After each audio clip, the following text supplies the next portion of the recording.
গরিব, অসহায় এবং দুস্থ মানুষের জীবনে বিনামূল্যে গোস্ত খাওয়ার সুযোগ আসে বছরে একবার, তাও আবার কুরবানির ঈদ আসলেই। তাই সন্তানের মুখে তুলে দেওয়ার জন্য কুরবানির পশুর এক টুকরো গোস্ত জোগাড় করতে সকাল থেকে সন্ধ্যা পর্যন্ত বিভিন্ন এলাকায় ছুটে বেড়াচ্ছে গোস্ত ক্রয় করে খেতে না পারা অসহায় এবং নিম্ন আয়ের মানুষেরা। অনেকে আবার একদিনের কষায়ের কাজ করে জোগাড় করছেন সেই লোভনীয় কুরবানির গোস্ত। তিলোত্তমা এই নগরীতে কষ্ট করে জোগাড় করা সেই গোস্তটুকু অর্থের বিনিময়ে হাত বদল হচ্ছে রাজধানীর বিভিন্ন স্থানে। আর আল্লাহ রাস্তাতে একই জিনিসটা আইনা বেছে, ওই সিন্নি জিনিসটা ক্রয় করতে আছে। যেমন আপনি এক পা দিলেন আমার খাইতে, আরেকজনে দিলে আধা কেজি, আপনার বাড়িতে গেছে, এরকম যারা করে ভিক্ষা করে ওনারা এনে বিক্রি করে আলা কিনে নিয়ে যাচ্ছে।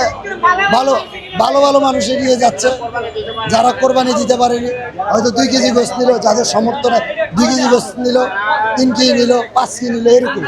কষায়ের কাজ করে পাওয়া গোস্ত সহ মানুষের কাছ থেকে চেয়ে নিয়ে আসা গোস্ত 700 থেকে 750 টাকায় ক্রয় করছে একটি পক্ষ এবং অন্য পক্ষ সেগুলোকে মান ভেদে বিক্রি করছে 800 থেকে 850 টাকা, 1000 টাকা পর্যন্ত।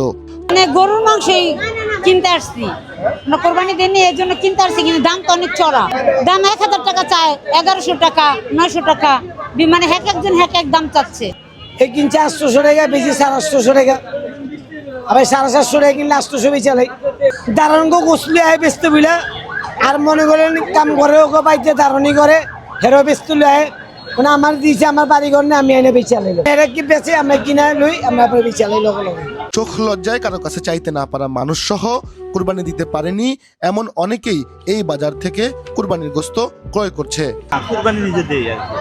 এবছর দিতে পারিনি, ঋণটা না আছে দেখে আমি আর বাড়িতেও যাইনি, এখানে আসি আর কি।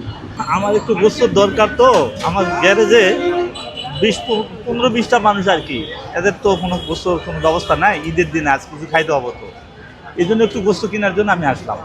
দীর্ঘ কয়েক বছর ধরে রাজধানীতে এই গোস্তের বাজার মিলছে।